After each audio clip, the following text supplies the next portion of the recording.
ആദ്യത്തെ ദിവസം ഭാങ് ലസ്സി കഴിച്ചിട്ട് പ്രത്യേകിച്ചൊന്നും തോന്നാതിരുന്നുകൊണ്ട് അടുത്ത ദിവസം വൈകുന്നേരം മറ്റൊരു കട അന്വേഷിച്ചിറങ്ങി ബാബ ലസ്സി. അവിടെ എത്തിയപ്പോൾ മനസ്സിലായി കറക്റ്റ് സ്പോട്ടിലാണ് എത്തിയിരിക്കണമെന്ന്. മലയാളികളൊക്കെ വന്നു പോയിട്ടുണ്ട്. നിർഭാഗ്യം എന്ന് പറയട്ടെ, ഭാങ് ലസ്സി തീർന്നു പോയിരുന്നു. പകരമായിട്ട് വേണമെങ്കിൽ 2 മാംഗോ ലസ്സി തരാമെന്ന് ചേട്ടൻ പറഞ്ഞു.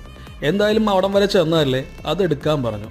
അങ്ങനെ ലോക്കലി ഉണ്ടാകുന്ന മാമ്പഴം ചെറിയ ചെറിയ കഷ്ണങ്ങളായി മുറിച്ച് ആ പാത്രത്തിലേക്കിട്ട് അതിലേക്ക് ലസ്സി ഒഴിച്ച് നല്ലോണം ഉടച്ചെടുത്തിട്ട് അത് ഈ മൺപാത്രങ്ങളിലേക്ക് പകർന്ന് അതിൻ്റെ മുകളിൽ മലായിയും വീണ്ടും മാമ്പഴത്തിൻ്റെ കഷ്ണങ്ങളൊക്കെ ഇട്ടിട്ട് അടിപൊളി സെറ്റപ്പ് ആക്കിയിട്ട് കയ്യിലേക്ക് തന്നു. 100 രൂപയാണ് ഒരു മാംഗോ ലസ്സിക്ക്. അപ്പോഴാണ് ആ ചേട്ടൻ പറയണത് ഭാങ്ങിൻ്റെ കുക്കീസ് അവൈലബിൾ ആണെന്ന്. നമുക്കെന്തായാലും ഭാങ് കിട്ടിയാൽ മതിയല്ലോ. അങ്ങനെ അതൊരെണ്ണം മേടിച്ചു. 150 രൂപയാണ് ഒരു കുക്കീസിന്. അതും ലസ്സിയും കൂടെ കഴിച്ചു.